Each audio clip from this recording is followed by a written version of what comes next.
Hola, ¿cómo están? Soy Iván Carrillo. Bienvenidos al noticiero científico y cultural iberoamericano NSC, un espacio de la Asociación de Televisiones Educativas y Culturales Iberoamericanas, ATEI, que también está a su alcance en una de las plataformas más grandes del mundo, Dailymotion, para difundir la ciencia y la cultura en la región latinoamericana.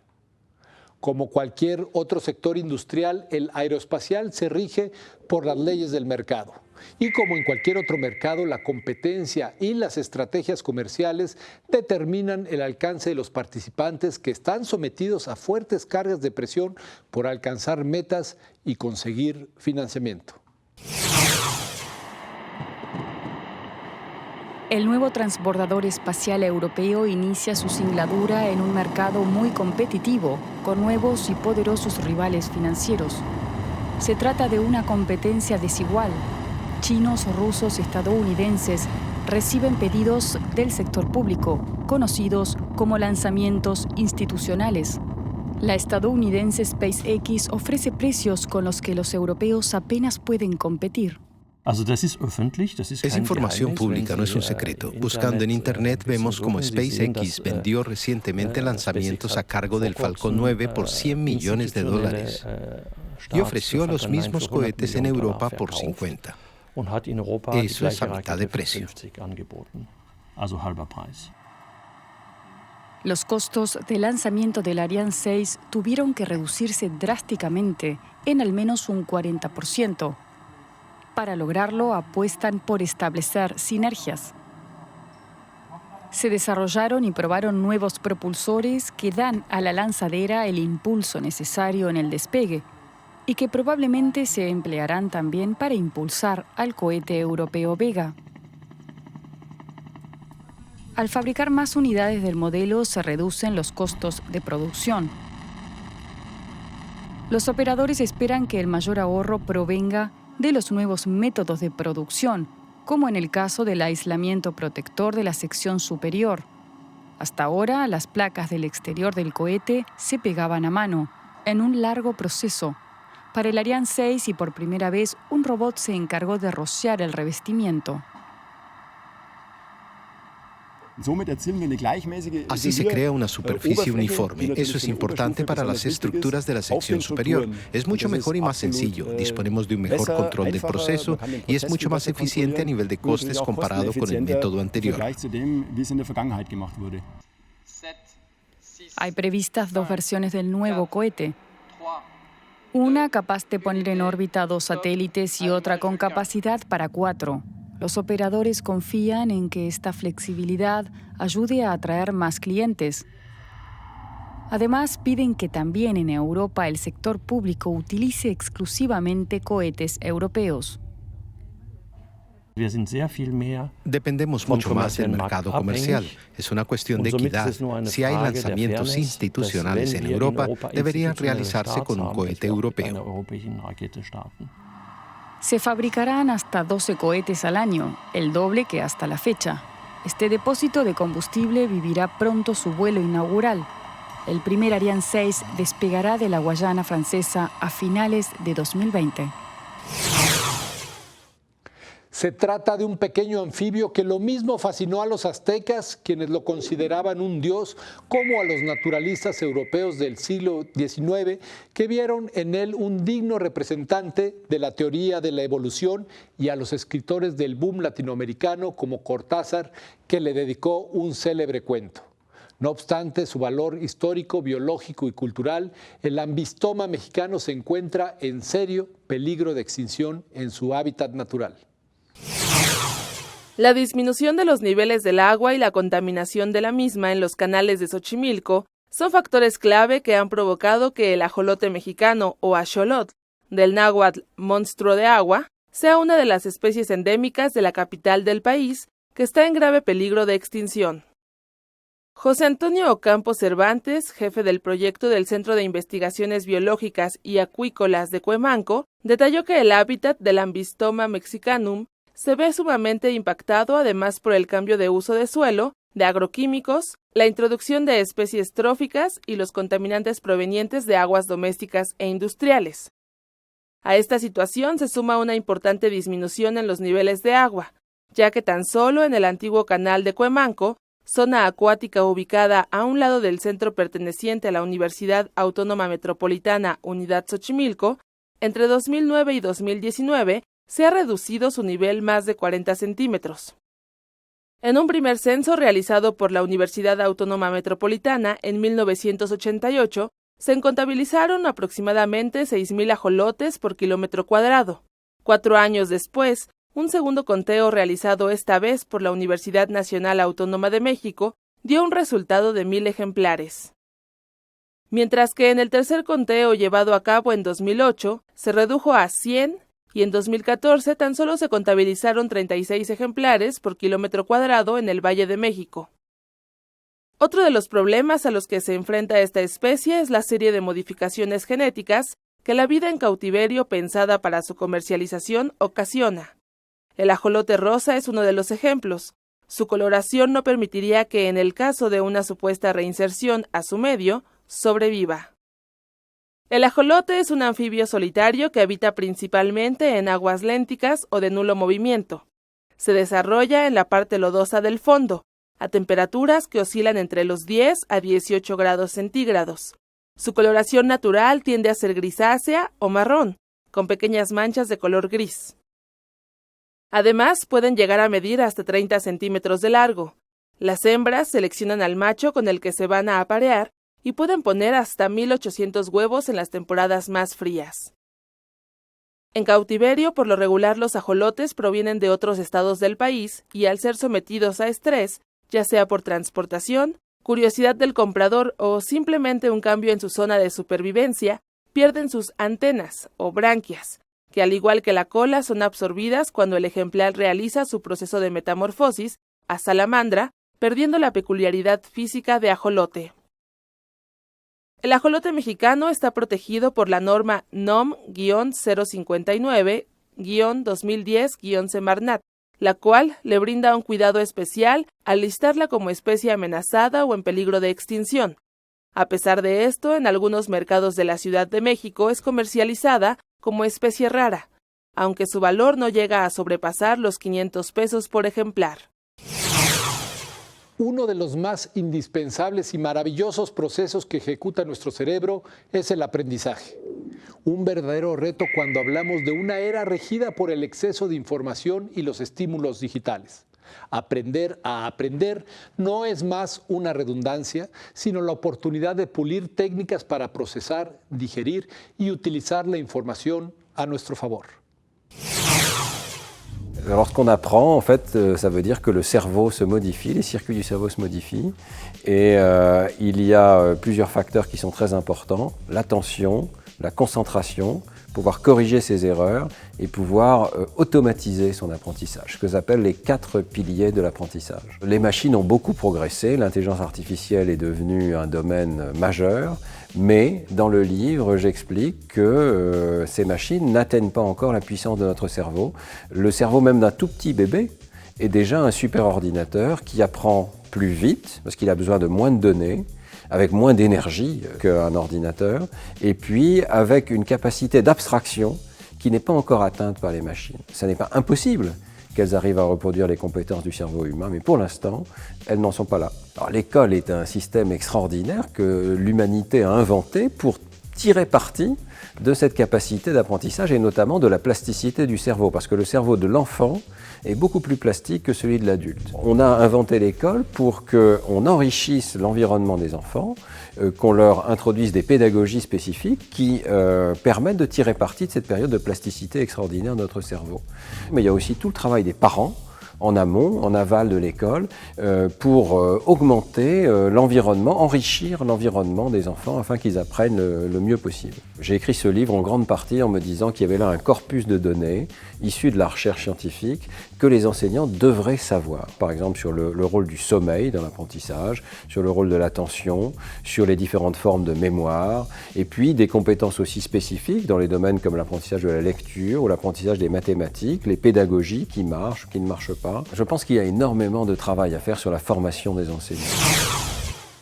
Es de común aceptación que la actividad física y el deporte son fundamentales para mejorar la salud. No obstante, el ejercicio suele ser también la causa de muchas lesiones por accidentes o por su práctica incorrecta. En Puebla, México, un grupo de jóvenes han visto una oportunidad en esta área para innovar utilizando la impresión 3D. La impresión 3D ha llegado para quedarse e innovar en nuestra vida cotidiana, incluso en la medicina. Sportcast comenzó como un proyecto universitario en el Tecnológico de Monterrey, Puebla, en México, y ahora se ha convertido en uno de los mejores aliados de ortopedistas y traumatólogos. Se trata de férulas de plástico impresas en 3D. Te pueden colocar un yeso o te pueden colocar una fibra de vidrio cuando te fracturas, pero ya buscar una férula impresa en 3D es buscar comodidad y lujo, porque te puedes meter a bañar, te puedes meter a la alberca. Para lograr estas piezas inmovilizadoras, primero se debe someter al paciente a un escaneo de la parte afectada.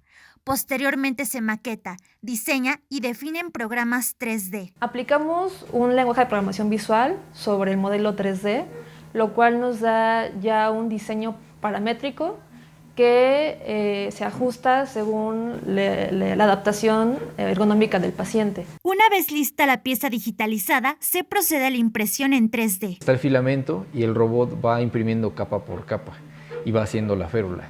Dependiendo del tamaño de las extremidades y de las férulas, tardan en ser impresas entre 7 y 14 horas. Además de brindar un diseño atractivo, cumplen con sus propósitos primordiales: inmovilizar las partes afectadas y lograr que la humedad no prevalezca en la zona. Cada pieza es única y diferente y los estándares adecuados para su aplicación médica. Sportcast es pionero en México en la implementación de esta tecnología. Esta tecnología se desarrolló en otros países y mucha gente dice o se la pasa diciendo es que en México no hay tecnología, ¿no?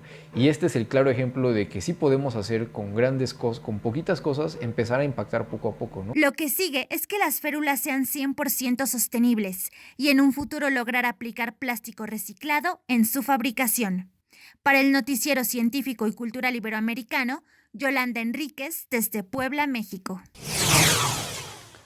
Más de 260,000 personas murieron y 7 millones fueron desplazadas durante las décadas de violencia que padeció Colombia. Como parte de los esfuerzos de paz en los que participa el gobierno, la academia y muchas organizaciones sociales, se busca dotar de actividades productivas a los excombatientes para que puedan reiniciar su vida en un ambiente de paz y armonía. Rubén Darío Jaramillo hace una revisión de la maquinaria para la producción de cerveza. La Roja es uno de los productos que hoy en día son fabricados por los excombatientes de las FARC tras la firma del acuerdo de paz entre la guerrilla y el gobierno de Colombia. Al igual que Rubén, unos 3.000 exguerrilleros viven hoy en día en los llamados espacios territoriales de capacitación y reinserción. Los excombatientes reciben del gobierno un salario de unos 200 euros al mes.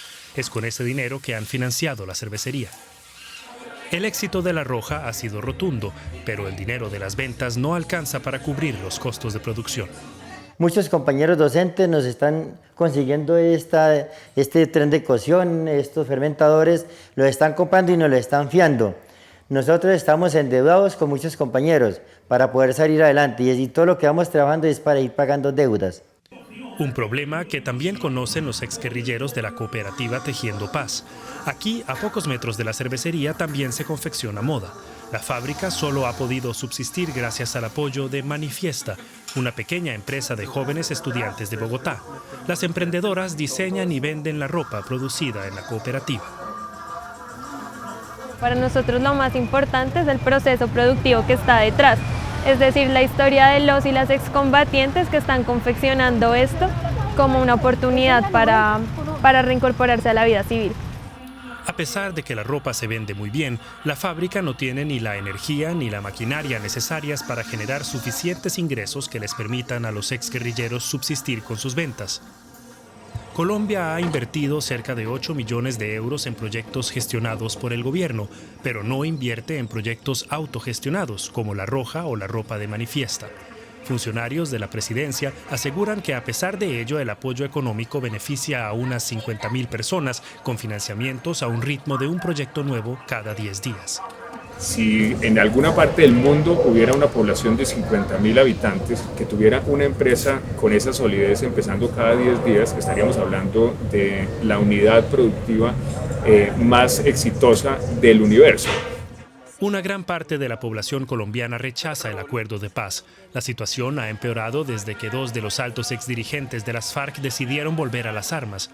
Para Joshua Mitrotti, uno de los negociadores del acuerdo, estas circunstancias hacen aún más urgente la necesidad de que los proyectos de la exguerrilla prosperen.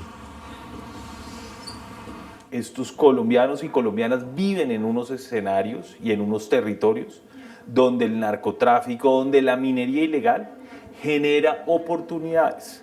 Y nosotros desde la legalidad, desde el Estado, desde el Estado social de derecho, tenemos que generar oportunidades mejores que las que generan estas economías ilegales.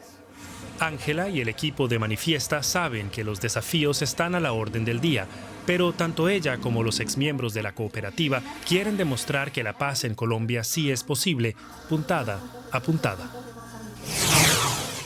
En la actualidad se tienen catalogadas cerca de 500 fobias, entre las que podemos enumerar algunas que podrían parecer excéntricas o incluso divertidas, de no ser porque quien las padece puede sufrir mucho. Estos trastornos psicológicos tienen nombres como ablutofobia o miedo a bañarse, antofobia o miedo a las flores o dendrofobia o miedo a los árboles.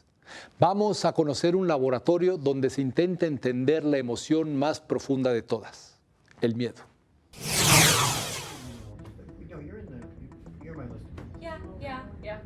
El Laboratorio de Aprendizaje de Miedo en el Departamento de Psiquiatría, Anatomía y Neurobiología en la Universidad de Puerto Rico lo dirige el doctor Gregory Kirk del Recinto de Ciencias Médicas. Aquí se realizan estudios sobre cómo se crean o desarrollan los miedos y fobias, y recientemente han participado de un descubrimiento fascinante. ¿Qué es esto, Héctor? Ok, esto aquí es un electrodo para hacer single unit recording, para grabar, es como un micrófono para escuchar una célula en el cerebro mientras la rata está comportándose en tiempo real. Exactamente. Produjeron un estudio en colaboración con científicos de la Universidad de Penn State, dirigidos por el Dr. Gong Chen, para reemplazar las neuronas perdidas en el cerebro. Esta investigación que ya hacemos, este descubrimiento, es desde el punto de vista de stroke, derrames. Derrames son bien graves en el cerebro. ¿Por qué? Porque el cerebro, no como otros órganos, pero el cerebro no puede recuperar neuronas que son perdidas. Entonces, un derrame en el cerebro mata neuronas en esta parte del cerebro. Y es un daño permanente. Es permanente, pierde función y no regresa y nunca regresará. El Dr. Chen y su grupo encontró que con terapia de genes se podía lograr transformar las células gliales en neuronas perdidas. Y un puertorriqueño, el doctor Mauricio R. Alvira, figura como parte de ese descubrimiento y su nombre está en la patente del nuevo virus que buscan utilizar para estas terapias de genes. Él descubrió un virus que puede poner que infecta los gliales y cambiarlos hasta neuronas, que hacen conexiones funcionales y regresa a función del animal. Entonces, esas son cosas hechas en animales. Entonces, él hizo el regreso de función motórico, de movimiento, y llamó a nosotros, mira, Gregorio, puede ser un regreso de pensamiento, de memorias. Entonces, por eso, usemos la memoria de miedo que estudiamos aquí y sí, podríamos regresar la memoria de miedo en esas ratas después de un derrame, usando esa terapia de genes. Esto abre las puertas para el desarrollo de nuevas terapias en pacientes que sufren derrame cerebral e incluso Alzheimer. Que destruimos esa estructura, vimos que las ratas no aprendían y después la arreglamos con esta medicina y las ratas aprendieron a usar. Pudimos recuperar función de una estructura del cerebro.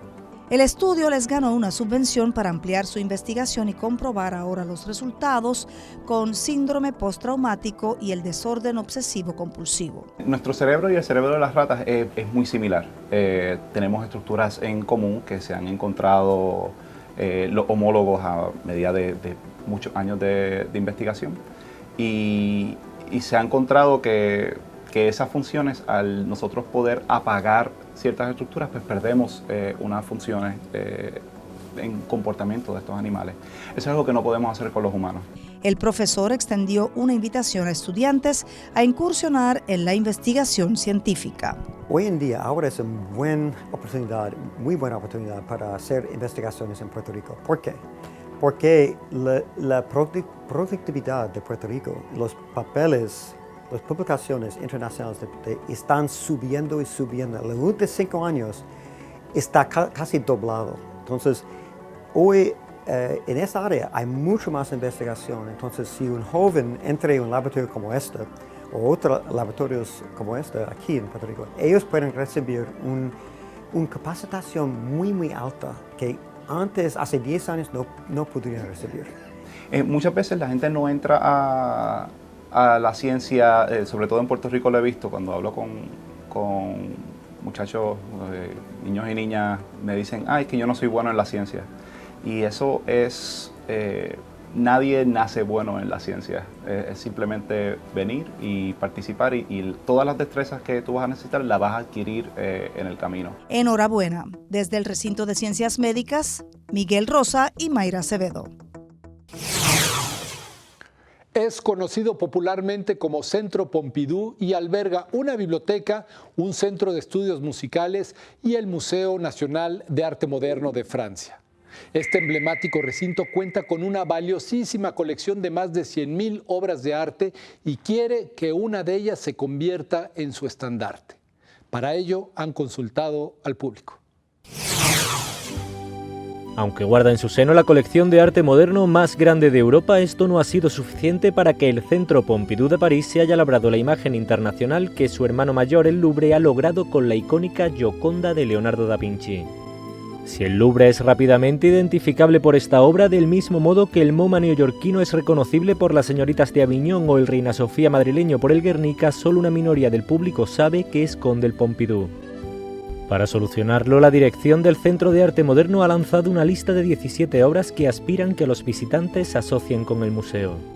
Los novios de la Torre Eiffel de Chagall o la gran odalisca de Martial Raís figuran en una lista en la que también se encuentran la blusa rumana de Matisse, el tríptico Blau de Miró o la fuente y rueda de bicicleta de Marcel Duchamp. A partir de ahora, las 17 obras elegidas centrarán campañas de información, estarán presentes en los billetes de entrada al museo y en carteles específicos y serán los protagonistas de los souvenirs de la tienda. Una auténtica campaña de marketing que ayude al Pompidou a encontrar su propia Mona Lisa. Gracias por acompañarnos en el Noticiero Científico y Cultural Iberoamericano NSC. Agradecemos a los socios de ATEI que a través de sus plataformas hacen posible este noticiero, al igual que a las agencias informativas AFP, EFE, Notimex, Xinhua, Euronews y Deutsche Welle.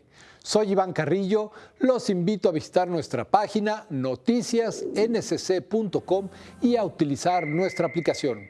La próxima semana más información científica y cultural.